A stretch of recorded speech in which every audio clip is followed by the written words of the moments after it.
Karena ilmu adalah landasan dari agama ini. Agama kita adalah agama ilmu. Segala sesuatunya ada petunjuknya.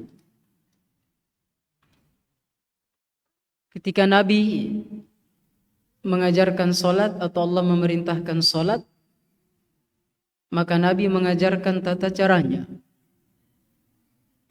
Beliau mengatakan, "Sallu kama ra'aitumuni usalli." Salatlah kalian sebagaimana kalian melihat aku salat. Ya, kita tidak mungkin lihat Nabi lagi karena beliau sudah wafat. Tapi hadis-hadis yang menceritakan tata cara salatnya beliau sudah dinukil dan dibukukan oleh para ulama. Sisa bagaimana kita mempelajarinya. Demikian juga zakat. Nabi terangkan mana-mana harta yang ada zakatnya dan mana-mana harta yang tidak ada zakatnya. Haji juga seperti itu. Nabi SAW mengatakan, "Khudhu anni manasikakum." Ambillah kalian dariku manasik haji kalian. Jadi semua ada ilmunya. Demikian juga puasa. Kita diperintah puasa, Nabi terangkan seperti apa puasa itu. Didahului dengan sahur. Karena itu adalah pembeda antara puasanya kaum muslimin dengan ahlul kitab. Nabi mengatakan, "Tasahharu fa inna fis sahuri barakah." Bersahurlah kalian, karena pada makan sahur itu ada keberkahan. Ketika sudah terbenam matahari, kita diperintah untuk menyegerakan berbuka. Jangan ditunda-tunda. Nabi mengatakan, "Mazalan nasu fi khair ma ajjalul fitr." Manusia itu akan berada dalam kebaikan, selalu berada dalam kebaikan selagi mereka menyegerakan berbuka. Berbeda dengan ahlul kitab, mereka puasa tidak ada sahurnya, dan nanti berbuka kalau sudah kelihatan bintang. Jadi semua diterangkan ilmunya oleh Nabi SAW. Jadi kita sambut puasa, sambut Ramadan dengan ilmu. Karena agama ini adalah agama ilmu. Makanya Imam Al-Bukhari membuat bab dalam kitabnya, Babul ilmi qabla al-qawli wal amal. Bab berilmu sebelum berucap dan beramal. Kemudian beliau beristishhad dengan ayat, "Fa'alam annahu la ilaha illallah wastaghfir li dzambik." Ketahuilah, yakni ilmuilah.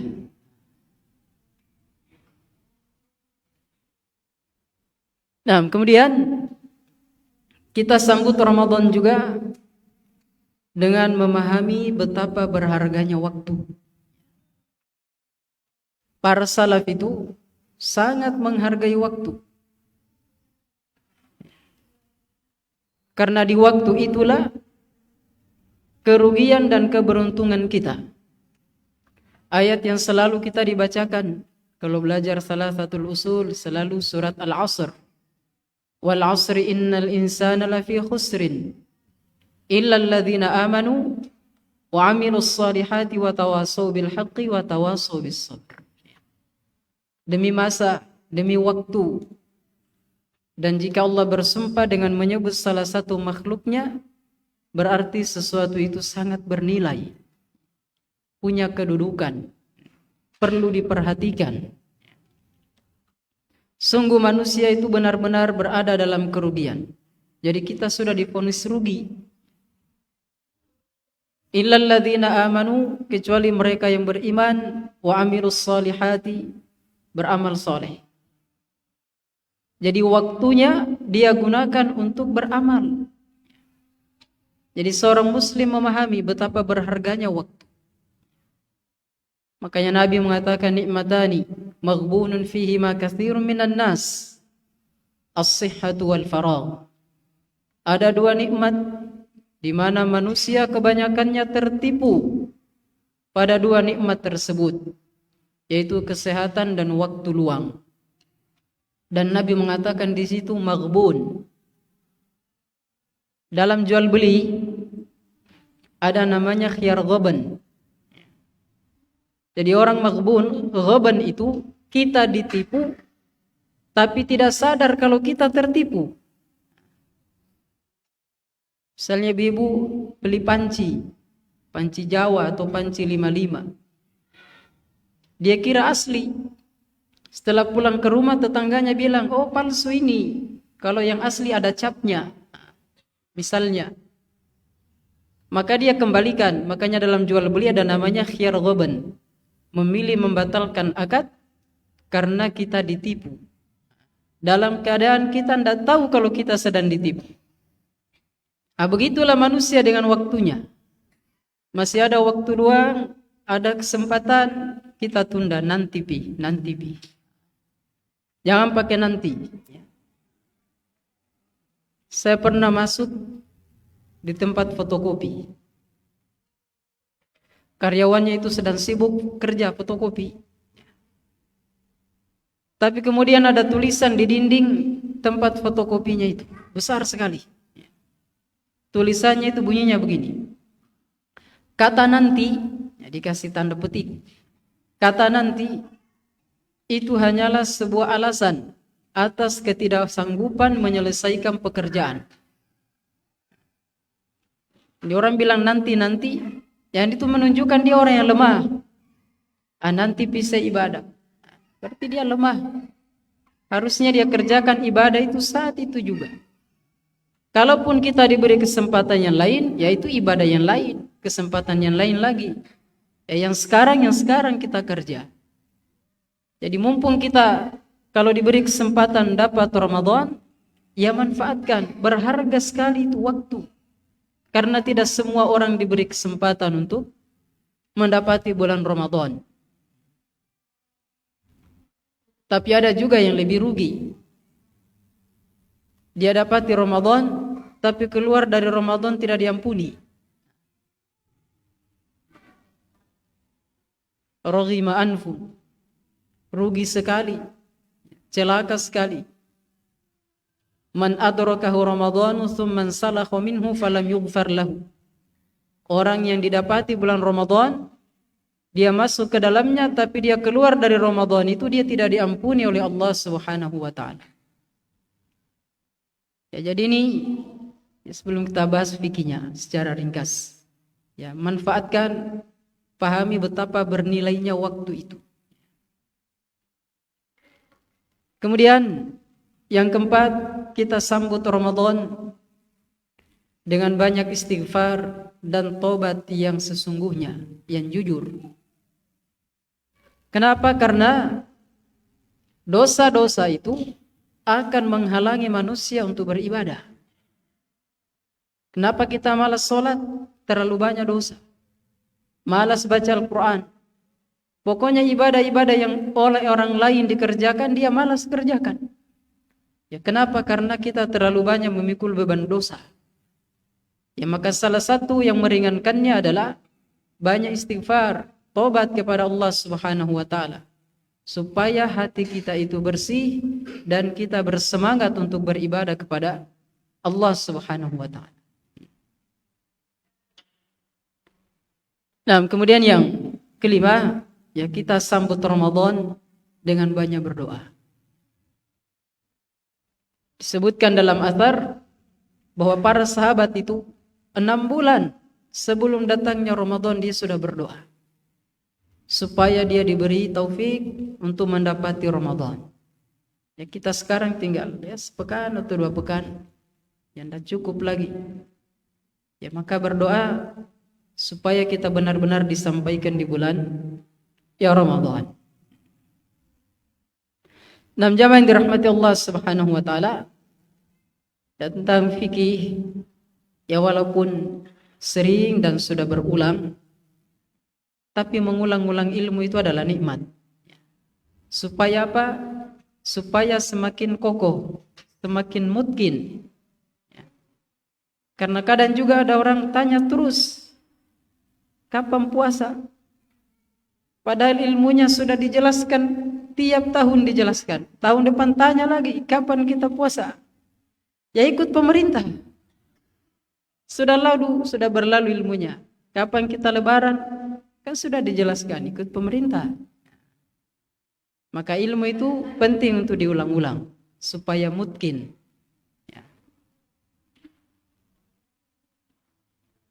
Nah, ya kemudian puasa itu ada 3 macam yang diwajibkan. Yang pertama puasa kafarah. Dia adalah hukuman kafarah bagi orang yang melanggar. Misalnya dia langgar sumpah, ya wajib dia berpuasa. Kemudian ada namanya puasa nadar. Pada dasarnya tidak wajib. Tapi kalau dia sudah bernadar, wajib baginya menunaikan puasanya.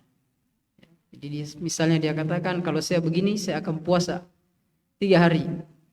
Maka wajib baginya 3 hari. Padahal sebelumnya tidak wajib. Kemudian ada namanya puasa Ramadan yang kita kerjakan di bulan ya Ramadan. Adapun definisi puasa, ya secara bahasa artinya al-imsaku 'ani syai'. Menahan diri dari sesuatu. Termasuk menahan diri tidak bicara, itu juga dikatakan shaum. Seperti ucapan Maryam, inni nadartu lirrahmani shauma falan ukallimal yauma insiya. Saya bernadar kepada Tuhanku untuk puasa, maka saya tidak akan berbicara kepada seorang pun pada hari ini.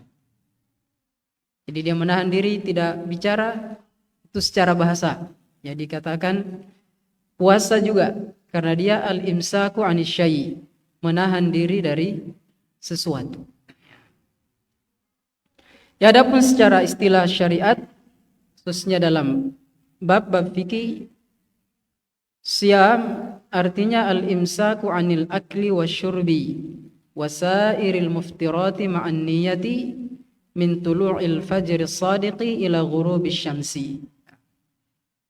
Menahan dari makan, kemudian minum, dan semua pembatal-pembatal yang disertai dengan niat dari terbitnya fajar shadiq hingga terbenamnya matahari. Kenapa tadi disebutkan ma'an niyah, disertai niat? Karena tidak semua orang yang tidak makan, tidak minum itu dikatakan puasa. Misalnya dia mau mogok makan, Anda puasa dia. Cuma tidak makan, tidak minum saja. Ya menyiksa dirinya sendiri. Jadi disertai niat untuk puasa. Sebagai bentuk ibadah kepada Allah Subhanahu wa taala. Dari terbitnya fajar shadiq hingga terbenamnya matahari. Karena itu dari definisinya itu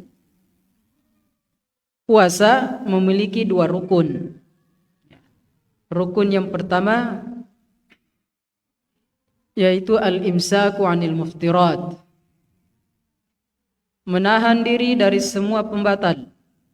Dari terbitnya fajar sampai terbenamnya matahari. Dan kita selalu bilang imsak. Kalau sudah waktu orang teriak imsak, padahal masih ada 10 menit lagi. Ya, 10 menit sebelum azan orang sudah teriak-teriak imsak. Padahal imsak itu artinya tahan, menahan, jangan lagi makan minum. Ya, padahal masih boleh sahur, masih boleh minum, masih boleh makan sampai terbit fajar shadiq. Kalau sudah terbit maka tidak boleh lagi. Nah, ya dalilnya Allah Ta'ala berfirman, fal'ana bashiruhunna wabtaghu ma kataballahu lakum wa kulu washrabu hatta yatabayyana lakumul khaytul abyadu minal khaytil aswadi minal fajr thumma atimmus siyama ilal lail. Maka sekarang pergaulilah mereka, yang istri-istri kalian, dan carilah apa yang Allah tetapkan untuk kalian, dan makan dan minumlah sampai nampak jelas bagi kalian benang putih dan benang hitam dari waktu fajar. Kemudian sempurnakanlah puasa itu sampai tiba waktu malam. Jadi tadi mulai dari fajar shadiq.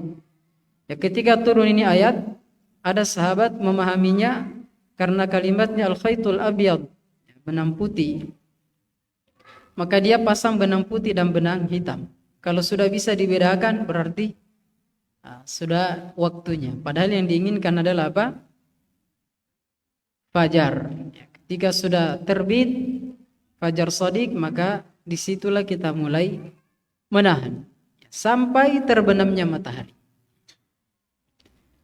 Karena itu berbuka tidak ditentukan azan, tapi ditentukan apa? Terbenamnya matahari.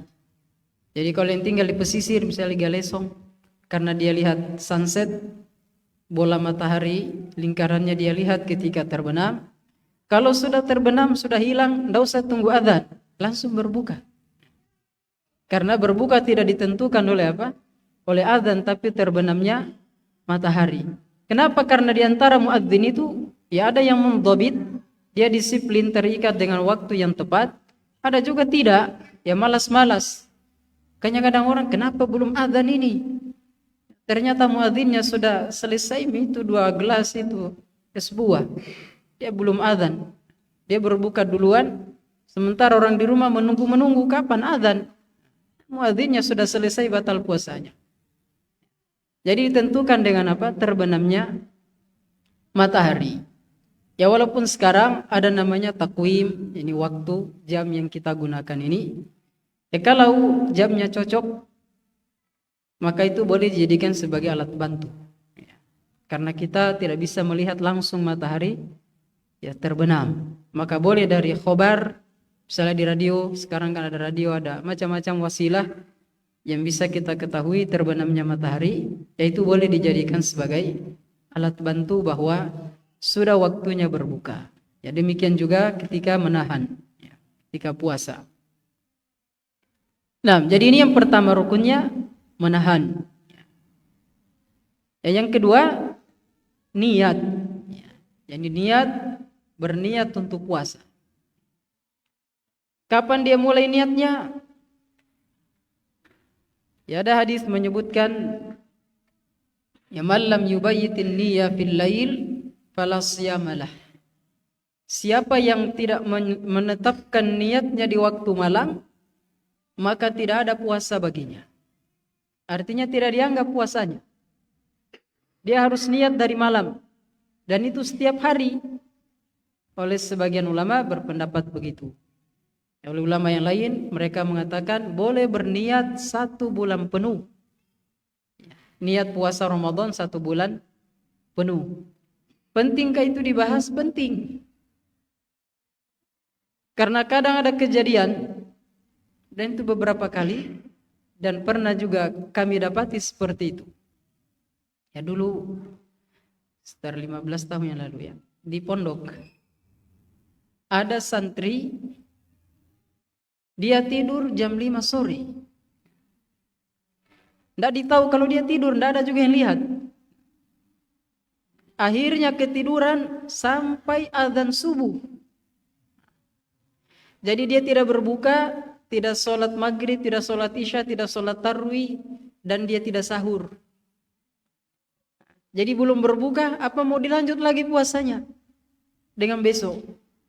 Dia tidur di sudut-sudut, tidak ada yang lihat kalau dia tidur.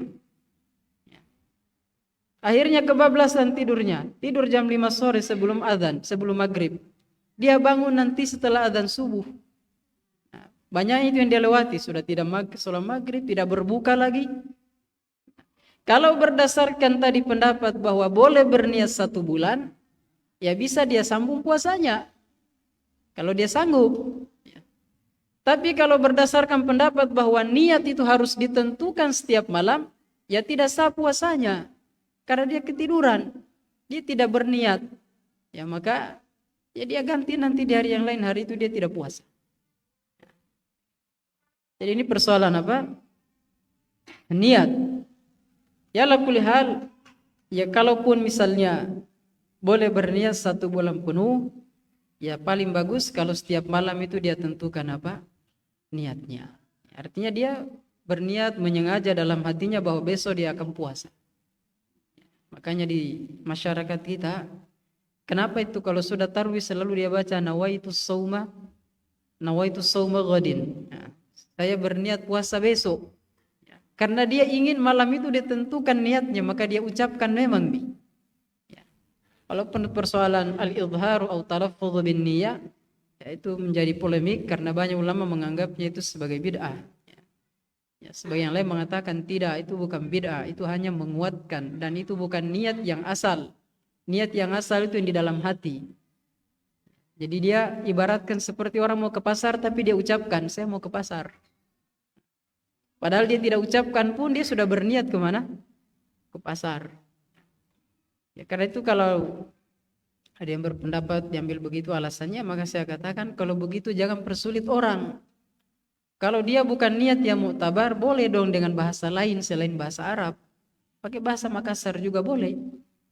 Atau bahasa Indonesia. Insya Allah besok saya berniat saya puasa. Harusnya kan begitu. Jangan diperberat dengan apa? Bahasa Arab. Karena ada masyarakat tidak sholat gara-gara tidak hafal lafaz niat. Ditanya kenapa anda sholat pak? Tidak ku tahu itu lafaznya itu niat. Jadi tidak sholat kak. Tidak perlu dilafazkan. Akhirnya orang jadi berat. Dia merasa apa? Merasa berat karena dia tidak hafal. Ya harusnya boleh dong dia bahasa lain. Tidak harus pakai bahasa Arab. Ya, artinya kalau memang dia tidak bisa keluar dari madhabnya kecuali harus seperti itu, ya jangan memperberat orang lain. Jadi ini niat adalah rukun. Dan nanti ada kaitannya dengan pembatal. Karena puasa itu sah dengan niat, maka bisa batal juga karena apa? Karena niat. Di misal ini, pergi ke pasar, tengah hari lagi panas terik. Tiba-tiba di sana dia lihat ada penjual cendol. Kemudian terbetik dalam hatinya, wih enaknya itu segarnya itu enak ini kalau siang-siang begini kita makan cendol. Kira-kira itu dianggap niat batal puasa atau tidak? Atau dia cuma was-was saja? Atau hanya sekadar ucapan basa-basi dari dirinya saja? Kalau dia berniat betul ingin batalkan puasanya, batal. Jadi tadi dia lihat penjual makanan atau penjual minuman, dia berniat dalam hatinya, batalkan bisa aja deh. Nah ini siang-siang begini. Nah, pergilah dia ke penjualnya, sampai di penjualnya ternyata penjualnya bilang habis mie. Nah, kira-kira batal tidak puasanya? Batal puasanya, karena dia sudah apa? Berniat membatalkan puasanya walaupun tidak sempat makan dan minum sesuatu. Jadi itu masalah niat, jangan disepelekan itu niat. Ya kecuali kalau hanya bisikan-bisikan. Artinya hanya terbetik di hati tapi dia sebenarnya tidak menginginkan. Maka itu namanya apa? Was-was. Dan was-was tidak dianggap. Ya. Karena kalau jujur ditanya kamu mau batal atau tidak? Tidak, cuma sekadar bicara saja. Nah, berarti dia tidak berniat. Yang menginginkan dia batal itu ya setan. Ya. Nah, baik ini rukunnya puasa. 2 yaitu menahan dari makan minum dan semua pembatal. Kemudian dia berniat. Ya, kemudian apa syaratnya puasa itu wajib? Karena kalau kita bicara ibadah selalu bicara rukun syarat. Nah, jadi kalau kita sudah bicara ibadah-ibadah yang sudah ada ketentuannya, mesti ada rukun, ada apa? Ada syarat. Kalau tadi rukun, sekarang syarat. Apa bedanya rukun dengan syarat? Kalau rukun dia adalah bagian dari ibadah itu sendiri. Artinya di dalam amalan. Kalau syarat itu sebelum melakukan amal. Jadi penuhi dulu syaratnya, baru kemudian lakukan apa? Amalnya. Jadi syarat itu di luar amalan yang harus kita penuhi. Rukun kalau dilanggar batal. Syarat juga kalau tidak terpenuhi ya tidak sah. Tidak sah.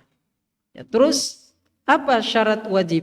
Dan syarat itu kadang berbicara syarat wajib, kadang berbicara syarat sahnya. Sekadar dia sah saja.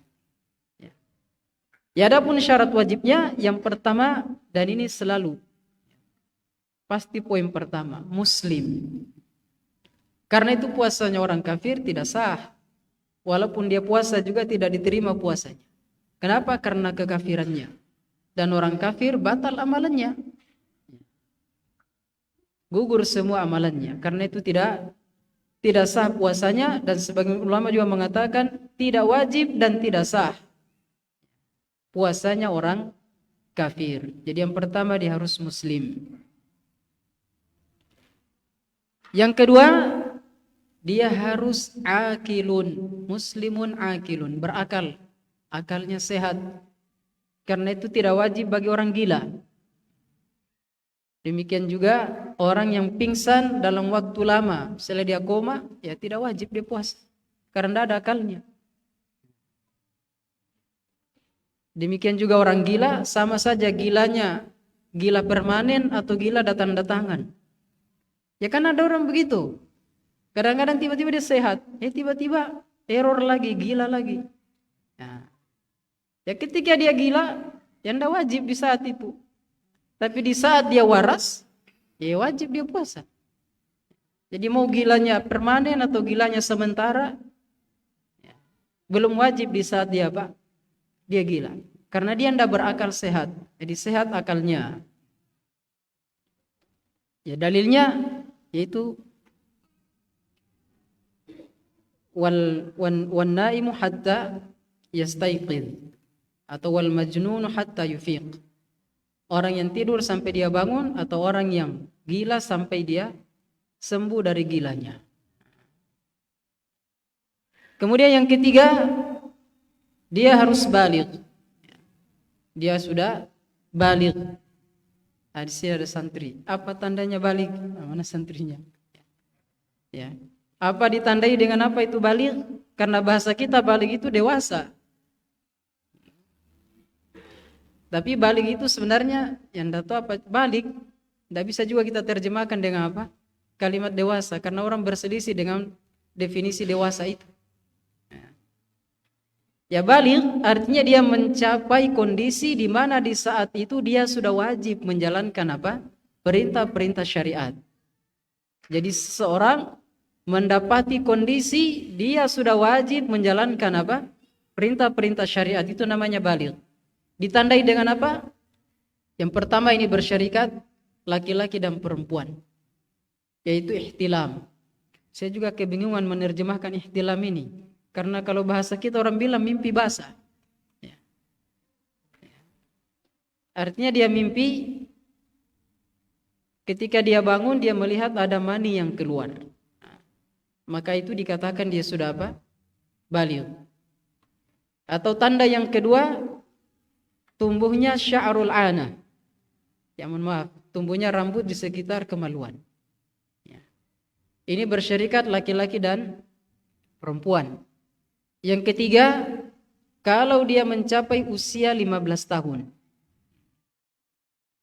Sudah sampai usianya 15 tahun, maka dia sudah dianggap baligh. Dan yang keempat ini khusus bagi perempuan, kalau dia sudah haid. Berapa batas minimal dikatakan haid? Usianya 9 tahun.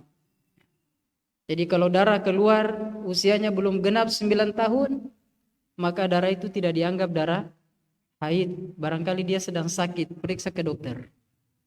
Tapi kalau sudah 9 tahun kemudian keluar darah haid, maka dinyatakan anak ini apa? Baligh. Jangan mengatakan tapi baru kelas 3 atau kelas 4 SD Ustaz. Bukan masalah kelas 3, kelas 4 SD. Sekarang dia mencapai kondisi di mana dia wajib menjalankan apa? Perintah syariat. Jadi kalau tidak ihtilam, tidak tumbuh juga, belum haid juga, ya ditunggu sampai berusia 15 tahun. Makanya kadang itu santri ada yang bilang, Ustaz, berarti saya tidak wajib sholat, saya tidak wajib puasa karena saya masih SMP, belum sampai 15 tahun. Saya bilang, betul itu nak, belum wajib, tapi kamu boleh dipukul. karena kamu tidak sholat, kamu boleh dipukul karena Nabi yang suruh. Ya. Kalau dia berusia 10 tahun tidak sholat, boleh dipukul. Jadi pilih mana? Pilih sholat dan puasa atau pilih dipukul? Jadi anak-anak ya dilatih. Jangan lagi beralasan seperti itu. Biasa memang kadang santri itu jalan juga pikirannya. Jadi bilang, berarti saya ini belum wajib. Ketika diterangkan tentang tanda balik. Nah, baik, kemudian yang keempat, ya tadi muslimun akilun balighun. Yang keempat, dia sehat jasmaninya. Makanya di ayat dikecualikan orang yang tidak wajib adalah orang yang sakit. Faman kana minkum maridun aw ala safarin fa'iddatun min ayyamin ukhar. Siapapun di antara kamu yang sakit atau sedang safar, maka dia ganti di waktu-waktu yang lain. Jadi sehat jasmaninya. Dan yang dimaksud dengan sakit yang menghalangi itu, ya sakit yang kalau dia berpuasa tidak sanggup puasa, atau bertambah apa? Sakitnya, atau mungkin bisa saja dia mati. Itu sakit yang seperti itu. Bukan asal sakit-sakitan saja. Kenapa anda puasa? Wih, sakit jariku. Kemarin potong ikan kena iris. Atau sakit telinganya, sakit hidungnya. Itu kan tidak menghalangi seorang untuk apa? Berpuasa. Atau misalnya sariawan. Kenapa anda puasa? Sariawan. Anda sahur ke tadi. Jadi karena saya sakit, jadi saya tidak puasa. Jadi sakit yang diinginkan di sini adalah sakit yang menghalangi dia apa? Berpuasa. Atau kalau dia puasa, kambuh lagi, kumat lagi penyakitnya, dan bisa memperparah sakitnya. Dan sakit juga itu ada dua, ada sakit yang berkesinambungan, ada sakit juga yang sifatnya sementara, atau dibahasakan para fuqaha al-maradul ladzi yurja bur'uhu, sakit yang masih ada peluang harapan dia sembuh. Dan ada sakit mala yurja bur'uhu, sakit yang kecil kemungkinan peluangnya untuk apa? Harapan untuk sembuh. Misalnya kalau dia puasa kumat lagi, nah, maka yang seperti ini dianggap tidak bisa lagi berpuasa sama sekali. Ya nanti dibahas apa yang wajib bagi dia, apakah dia harus fidyah atau mengganti. Ya, jadi ini sudah 4. Muslim, berakal, balik, kemudian dia sehat, dan yang kelima mukim. Dia berdomisili, tidak sedang safar. Jadi dia menetap di kampung tempat tinggalnya. Ya, makanya di ayat yang dibacakan tadi, au ala safarin, atau kalau dia sedang safar. Nah, jadi musafir tidak wajib puasa. Kalaupun dia puasa boleh dan sah puasanya. Sama juga tadi yang sakit. Kalau dia ingin puasa dan dia tidak mau mengganti di hari yang lain, ya boleh, asalkan tidak memudaratkan dirinya. Karena Nabi juga mengatakan la dharar wala dirar, tidak boleh membahayakan diri sendiri dan orang lain. Jadi musafir juga tidak wajib berpuasa, tapi kalau dia ingin puasa, ya sah puasanya. Ya kapan dikatakan safar? Nah, ini selalu contoh yang saya mau sebutkan ini selalu berulang. Karena sampai hari ini juga, ya saya juga masih terus bertanya dan meneliti. Itu kalau ke Malino safar atau bukan? Karena safar itu ditentukan 2. Bisa dengan urf, bisa dengan jarak. Kalau dengan jarak dia 4 burut atau 48 mil atau setara dengan 82 km kurang lebih. Ya, 80-an kilometer. Kalau urf itu kebiasaan mayoritas masyarakat setempat yang menganggap bahwa berjalan dari tempat A ke tempat B itu dikatakan apa? Safar. Saya sering tanya, kalau kita jalan dari Sungguh Minasa ke Malino, itu safar atau bukan? Ada yang bilang bukan safar, ada yang bilang safar. Kalau kita hitung jaraknya dari Maps, tidak sampai 80, hanya 60-an kilo. Anggaplah kecuali mungkin sampai di daerah Sinjai Barat sana itu mungkin ya masih sampai jaraknya jarak safar. Tapi kalau di kota Malino saja tidak sampai jaraknya. Makanya saya pernah dengan Ikhwah pergi sana, ada yang kosor sholatnya. Saya bilang ini safar atau bukan? Saya bukan orang tempatan, walaupun ya lumayan juga sudah 15 tahun di sini, tapi saya masih bertanya-tanya. Ada yang bilang bukan, ada yang bilang safar. Terus ada yang jawab, ikhwah, kalau saya kebiasaanku, bukan kebiasaan tak. Dikembalikan kepada apa? Urfnya masyarakat setempat. Artinya mayoritas masyarakat di situ menganggapnya apa? Safar. Kalau bukan safar, ya jangan qasar salatnya. Dan tidak dapat keringanan untuk apa? Berbuka. Jadi safar atau seorang musafir bisa ditentukan dengan jarak, bisa juga dengan urf. Kalau ada urf, ya urf kita pakai. Tapi kalau tidak ada, ya kita pakai apa? Jarak. Jaraknya itu tadi 48 mil atau sekitar 80-an kilometer lebih sedikit. Ya kalau kurang 2-3 kilometer itu tidak bermudarat. Artinya tetap sudah dianggap apa? Safar. Ya kalau dari Sungguh Minasa ke kota Jeneponto safar atau bukan? Urfnya masyarakat. Hah? Safar itu. Urfnya masyarakat keumuman. Kalau dari Sungguh Minasa ke kota Jeneponto sudah safar. Bukan di perbatasan ya, bukan di perbatasan antara Takalar dengan Goa. Oh, sudah safar itu. Dari sini ke Jeneponto itu sudah dianggap safar. Ya, kalau dianggap safar maka dia dapat keringanan itu tadi. Itu kalau memang dianggap safar. Ya kalau dari sini ke Bantaeng ya mungkin karena dia 100 kiloan lebih ya. Ya, jadi tentang jaraknya yaitu kembali kepada jarak. Ya. Kalau tidak ada urf, tapi kalau ada urf kebiasaan masyarakat mayoritas masyarakat setempat ya maka itu yang dianggap. Dan tidaklah ditentukan berbuka atau tidaknya itu dengan berat atau ringannya safar. Karena Nabi mengatakan as-safaru qit'atun minal adab. Safar itu sepotong dari siksaan. Ya, artinya merepotkan, menyusahkan hidup kita. Ya, sekarang bagaimana kalau safar dari Makassar ke Surabaya? Cuma 1 jam. Sahur di Makassar sampai di Surabaya masih pagi juga. Boleh tidak dia berbuka? Dia tidak puasa. Ya boleh saja. Karena ilatnya bukan masalah menyenangkan atau menyusahkan. Ilatnya adalah safar. Asalkan dia sudah musafir, boleh bagi dia berpuasa atau tidak berpuasa. Itu sudah menjadi rukhsah keringanan. Ya. Tapi kalau itu ringan, jalan perjalanannya tidak terlalu menyulitkan, ya sebaiknya dia puasa saja. Kenapa? Karena kata para ulama abra'ul dhimmah. Dia lebih menyelesaikan tanggung jawab supaya tidak lagi berpikir mengganti di hari yang lain. Tapi kalau menyulitkan ya dia berbuka saja. Apalagi sampai dia ya susah bermudarat. Karena itu di zaman Nabi, ya sahabat mengatakan, kami pernah bersafar, yang musafir tidak menganggap aib orang yang berpuasa dan yang berpuasa tidak, yang tidak puasa tidak menganggap aib yang berpuasa, demikian juga sebaliknya. Yang berpuasa tidak menganggap aib yang tidak puasa. Tapi ada satu orang dalam satu safar karena panas terik, sudah diteduhi orang-orang, ya, sudah pingsan dia. Maka Nabi mengatakan, itu apa? Kata para sahabat, as-saim, dia berpuasa. Maka Nabi mengatakan, laisa minal birri as-siyamu fis safari.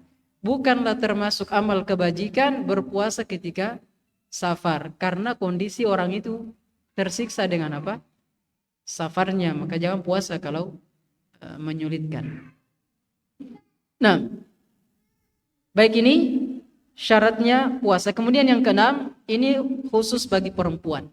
Tidak haid dan tidak nifas. Tidak haid dan tidak nifas. Karena wanita yang haid ataupun nifas itu bagi mereka puasa itu telah digugurkan. Dan mereka menggantinya di waktu-waktu yang lain. Nah, ya kemudian sudah adzan ya? Bisa dilanjut atau kita sudah adzan? Atau adzan dulu?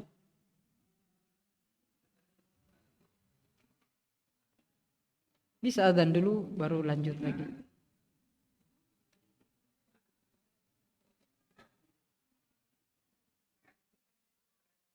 Oh begitu. Ya. Ya dari jamaah saja. Ya baik. ya sekarang uzur-uzur yang membolehkan seorang tidak puasa.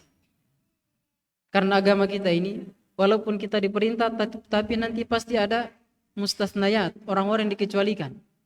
Itulah hebatnya agama kita. Sekalipun kita diilzam melakukan satu amal, tapi nanti akan ada orang-orang yang dikecualikan, kecuali yang begini, kecuali yang begini. Yang pertama, al-maradu wal kibar, atau al-maridu wa kabirus sin. Ini yang diberi uzur, orang sakit dan sudah lansia. Maka bagi mereka ini boleh untuk tidak puasa. Adapun orang sakit, dua kondisinya. Kalau sakitnya itu memungkinkan dia sembuh, ya artinya ada peluangnya sembuh, maka dia mengganti. Dia mengqadha puasanya ketika dia sudah sehat. Tapi kalau sakitnya ini sudah berkesinambungan, tidak mungkin sembuh, apalagi kalau puasa dia bertambah sakitnya, ya maka dia hanya bayar fidyah saja, memberi makan setiap hari satu orang miskin. Ya. Sama dengan lansia. Jadi lansia yang tidak sanggup lagi puasa, dia bayar fidyah saja. Nah, ya dalilnya di ayat puasa juga itu. Wa 'alal ladzina yutiqunahu fidyatun ta'am miskin. Ya. Maka mereka bayar fidyah dengan memberi makan kepada orang miskin. Jadi ini yang pertama, orang sakit dan lansia. Sakitnya ada dua macam. Kalau masih bisa sehat, maka dia ganti di waktu yang lain. Kalau sudah tidak mungkin lagi, maka dia bayar fidyah saja.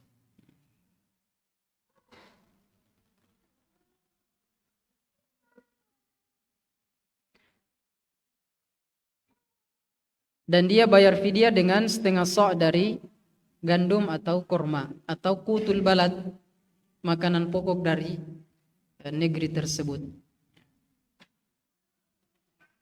Ya, setengah sok, satu sok itu kalau ikut takaran 2, ada macam-macam sebenarnya, karena gantang itu kan sok itu adalah gantang. Ya, bukan liter ya, kalau liter itu jelas takarannya 1 liter. Kalau sok ini dia gantang. Kalau kita gantang kurma pasti beda dengan kita gantang beras, karena berat masanya apa? Berbeda. Ya, massa jenis dari beras dengan gandum itu pasti akan beda. Nanti beda juga beratnya. Ya, makanya kadang ada yang genapkan 3 kilo saja. Ada yang bilang 2 kilo 2,25. Ada yang mengatakan 2,5 kilo. Ya, tergantung hasil konversinya saja. Ya, tapi kalau ada dari pemerintah yang menentukan, itu lebih ringan supaya tidak berselisih lagi. Biasanya pemerintah 3 kilogram. Ya, berarti kalau setengahnya berarti 1,5 kilo. Jadi kalau ditinggalkan 30 hari, ya belikan saja beras 45 kilo. Kalau dipakai makanan yang tidak jadi, ya kalau makanan jadi ya harus lengkap dengan lauknya semua, kemudian diberikan kepada orang miskin. Ya. Nah, kemudian yang kedua musafir, ya sudah juga tadi kita sebutkan, itu orang dapat uzur. Kemudian yang ketiga wanita haid dan nifas. Wanita haid dan nifas diberi uzur untuk tidak puasa. Tapi apa yang wajib bagi mereka? Kalau tidak puasa, yang wajib dia qadha, ganti puasanya. Nanti bertanya, tapi kan kalau nifas menyusui lagi Ustaz, nanti ada poin berikutnya. Tapi kalau dia cuma uzurnya nifas atau haid saja, artinya dia berat terhalang hanya karena haid dan nifasnya saja. Masalah menyusui nanti ada kondisi tertentu. Ya, jadi haid dan nifas yang wajib bagi mereka apa? Ganti. Dia qadha puasanya setelah terbebas dari haid dan nifasnya. Kemudian yang keempat, al-hamil wal murdi', wanita hamil dan menyusui. Wanita hamil dan menyusui ini juga dirinci oleh para ulama. Kalau dia takutkan dirinya saja, artinya kalau saya puasa nanti saya lemas, tidak kuat, mana saya hamil lagi. Kalau dia khawatirkan dirinya saja, ya maka dia mengganti. Kalau dia takutkan atas dirinya saja. Tapi kalau dia takutkan dirinya dan janinnya, maka dia mengganti dan memberi makan. Ini satu pendapat dari para ulama. Dan termasuk pendapatnya mazhab Syafi'i dan juga Imam Ahmad.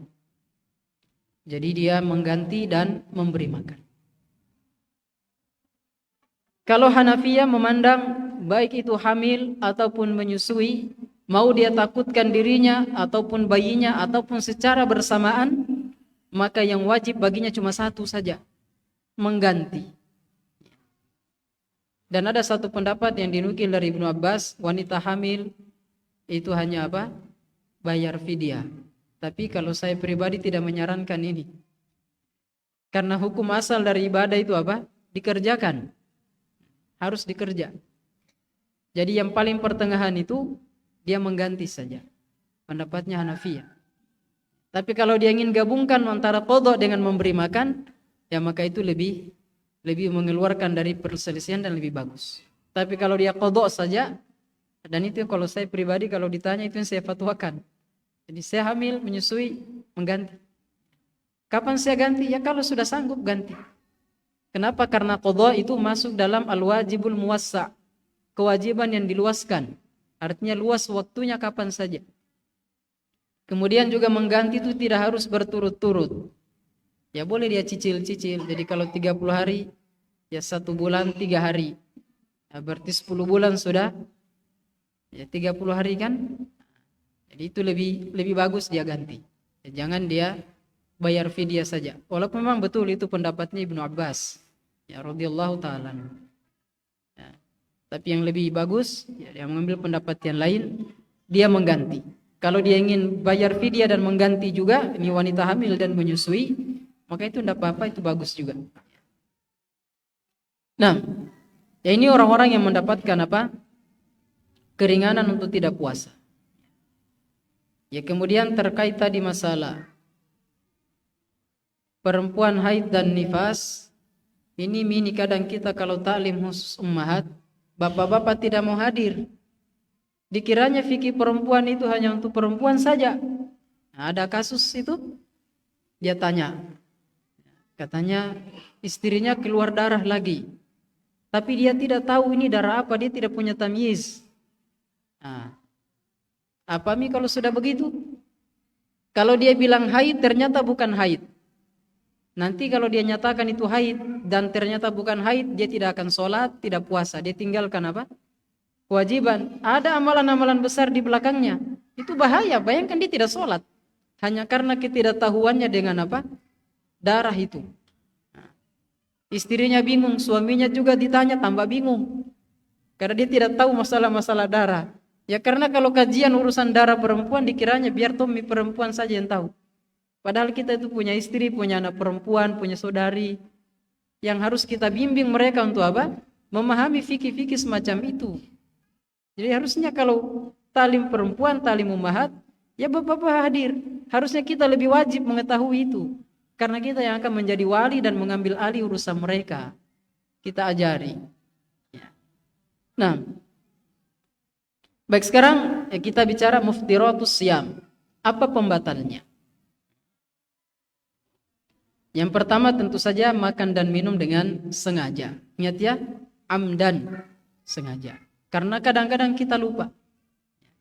Jadi kalau dia lupa, dia makan, dia minum, ya tidak batal puasanya. Tapi bagaimana ketika dia sedang makan atau sedang minum, tiba-tiba dia ingat. Apa yang dia lakukan? Ditelan saja atau dikeluarkan? Sementara ini meneguk air ini, sudah di leher ini. Tiba-tiba dia teringat, puasa. Yang sudah tidak mungkin dikeluarkan, ya jangan dikeluarkan. Tapi yang memungkinkan dikeluarkan, ya dikeluarkan, jangan ditelan. Kalau ditelan, ya batal. Karena saat itu dia sudah apa? Dia sudah ingat. Jadi makan dan minum dengan sengaja. Santri ini kadang-kadangnya, ada yang bilang, Ustaz tadi kulihat temanku, dia kumur-kumur 3 kali, tapi yang keluar cuma 2 kali. Mana lagi yang 1 kalinya? Bahaya itu kalau begitu. Ya, jadi makan dan minum dengan sengaja. Kalau tidak sengaja, ya Nabi mengatakan, siapa yang makan dan minum, man nasiya wa huwa shaimun fa akala aw syariba falyutimma shaumahu fa inna ma at'amahu Allahu wa saqahu. Ya, siapa yang berpuasa, siapa yang lupa sedangkan dia berpuasa lantas dia makan atau minum, maka sempurnakanlah puasanya. Karena Allah lah yang memberi dia makan dan minum. Ini biasanya di awal-awal Ramadan ini masih sering lupa. Ya makanya jangan dekat-dekat makanan ya. Tiba-tiba dekat-dekat makanan ya dia makan. Nah, dan akan membatalkan puasa ya segala sesuatu yang ada zatnya dan sampai ke tenggorokan. Yang ada zatnya. Jadi kalau dia sampai ke tenggorokan kita, maka itu membatalkan apa? Membatalkan puasa. Kemudian yang semisal dengan itu, sesuatu yang dimasukkan ke dalam tubuh yang sifatnya mirip dengan makanan. Misalnya cairan infus. Itu kan pengganti dari makanan, menguatkan tubuh, batal. Bagaimana kalau yang disuntikan itu kemarin seperti vaksin? Nah, kemarin kan orang ribut, batal tidak puasa ini vaksin. Ya, kalau yang disuntikan itu tidak bersifat seperti makanan, maka tidak batal. Tapi kalau dia sifatnya seperti makanan, menguatkan tubuh, ya jelas batal apa? Batal puasanya walaupun tidak melalui tenggorokan kita. Ya, tetap batal apa? Ya puasanya. Bagaimana kalau mencicipi makanan? Biasa ibu-ibu ini tanya. Saya kalau masak untuk orang berbuka tidak bisa ku tahu rasanya kalau saya tidak cicipi. Apa hukumnya mencicipi makanan? Ya, kalau dia telan, ya itu jelas batal. Tapi kalau hanya di lidah saja kemudian dia keluarkan, maka itu tidak mengapa, diberi rukhsah keringanan supaya dia tahu apakah ini asin, manis kah, atau kecut. Ya. Nah, kemudian pembatal yang kedua yaitu jima, itu berhubungan suami istri di siang hari bulan Ramadan. Ingat ya, siang bukan malam. Ya, siangnya. Jadi kalau siang ya jelas batal. Kenapa Anda dikatakan jima dengan sengaja? Ya, kalau di sini kan tidak ada kalimat amdan di sini di buku ini, di kitab ini ya. Ya kalau saya berpikir adakah orang begitu tidak sengaja? Kayaknya tidak ada deh. Pasti itu disengaja. Nah, katakan jima saja. Dia sengaja berhubungan suami istri di siang hari bulan Ramadan.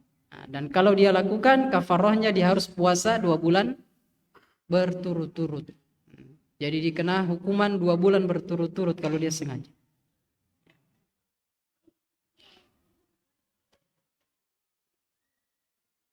Ya, bagaimana dengan inzalul mani, mengeluarkan mani tapi tidak dengan jima. Dengan istimna misalnya, dengan onani. Apakah batal puasanya? Ini khilafiyah di kalangan para ulama. Ada yang menganggapnya batal, ada yang menganggapnya tidak batal.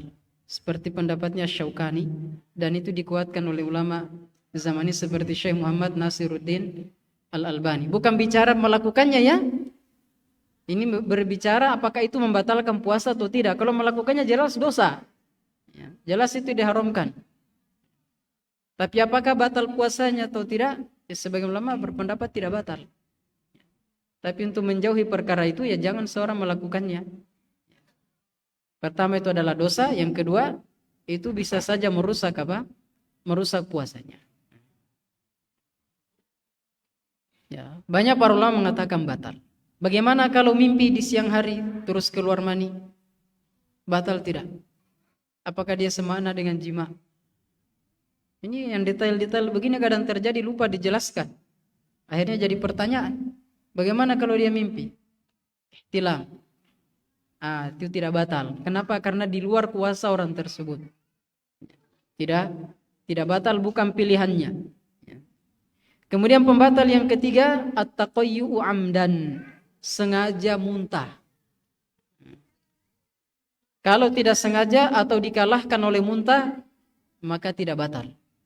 Nabi mengatakan man dzara'ahul qai'u falaisa alaihi qada wa man istaqa'a amdan falyaqdi. Siapa yang dikalahkan oleh muntahnya maka tidak ada qada atasnya. Tapi siapa yang sengaja memuntahkan, sengaja muntah, maka hendaklah dia ganti puasanya, batal. Sengaja apa? Sengaja muntah. Tidak sengaja misalnya naik mobil karena dia orangnya tidak suka atau tidak bisa naik mobil selalu muntah. Ya, tapi dia tahan dulu. Nah, nanti kalau tidak tahan ternyata kalah, ya maka muntahnya itu tidak membatalkan apa? Puasanya. Tapi kalau sengaja, ya dia memang yang mau ingin muntah ya batal. Dia ganti. Nah, kemudian yang berikutnya ini juga sebenarnya khilafiyah tentang al-hijamah. Berbekam. Nabi mengatakan aftarul hajim wal mahjum. Telah berbuka batal puasanya yang membekam dan yang dibekam. Nah, jadi yang membekam dan yang dibekam dua-duanya batal. Ya, oleh sebagian ulama dianggap itu pembatal berdasarkan hadis ini. Tapi sebagian lain menganggapnya bukan pembatal. Dan kalau saya pribadi itu bukan pembatal. Lebih condong kepada pendapat yang tidak membatalkan karena ada hadis dikatakan ihtajaman Nabi sallallahu alaihi wasallam wa huwa shaim. Nabi pernah berbekam dan di saat itu beliau apa? Berpuasa. Ya cuma jangan juga berbekam. Kenapa ini bisa menjadi pengantar kita untuk batal? Kenapa? Karena membatalkan apa? Melemahkan apa? Melemahkan badan. Ya. Karena itu diantara ulama ada yang mengatakan bahwa pembatal itu ma dakhal wa laisa ma kharaja. Apa yang masuk dan bukan yang keluar. Sementara darah itu mengeluarkan. Ini dulu kenapa itu ada kita dulu masih anak-anak kan? Kalau luka selalu dibilangnya apa? Ai batal puasamu. Kamu sudah luka. Karena dikiaskan dengan apa? Dengan hijama ini, dengan berbekam mengeluarkan darah. Padahal beda antara luka dengan berbekam itu. Kalau luka ya tidak batal. Atau misalnya menangis. Dulu kan anak-anak kita dibilang menangis, ai batal puasamu. Ya padahal tidak batal. Ya betul batal kalau dia telan air matanya. Cocom itu batal. Ya. Kalau tidak ya tidak. Ya. Kemudian yang keenam, yang kelima, keluarnya darah haid atau nifas. Walaupun beberapa saat sebelum waktu berbuka. Setelah tinggal 2 atau 3 menit, tiba-tiba keluar darah haid. Ya batal. Dan puasa itu harus diganti. Ya, misalnya kasihan ibu-ibu, dia sudah tahan dari pagi sampai sore. Menjelang berbuka, nah, ternyata haid. Ya, maka puasanya yang hari itu dianggap tidak sah. Maka dia ganti di waktu yang lain. Kecuali kalau dia syak, ragu. Misalnya dia tidak sadari keluarnya. Nanti setelah maghrib, dia lihat ada darah yang keluar. Sementara yang keluar ini dia tidak tahu apakah tadi keluar sebelum waktu berbuka atau setelah maghrib itu. Kalau seperti ini kondisinya, sebagian mengatakan kalau dia lihat kondisinya masih segar seperti baru keluar, maka dihukumi baru saja keluar sehingga puasanya yang tadi itu dianggap sah. Tapi kalau dia lihat kondisinya agak mengering, maka itu kemungkinan besarnya keluar sudah agak lama sebelum waktu berbuka, maka dianggap puasanya tadi itu apa? Sudah batal. Nah, ini kedetailan seperti ini kadang-kadang orang jadi pertanyaan.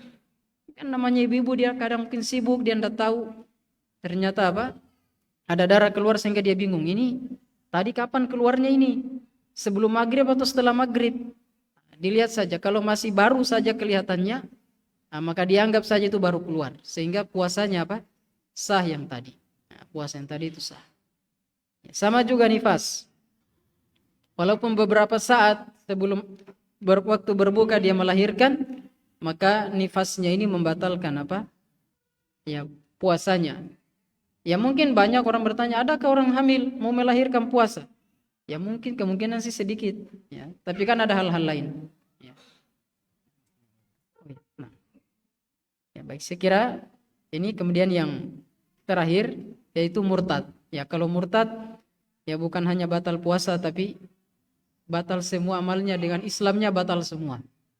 Jadi orang kalau murtad ya habis seluruh amalnya. Nah, sekiranya demikian, qulu kama tasmaun. Jalanallahu wa iyyakum mimma yastami'una al-qawla fayattabi'una ahsanah. Subhanakallahumma bihamdik wa asyhadu an la ilaha illa anta astaghfiruka wa atubu ilaik. Wa akhiru da'wana alhamdulillahi rabbil alamin. Wassalamualaikum warahmatullahi wabarakatuh.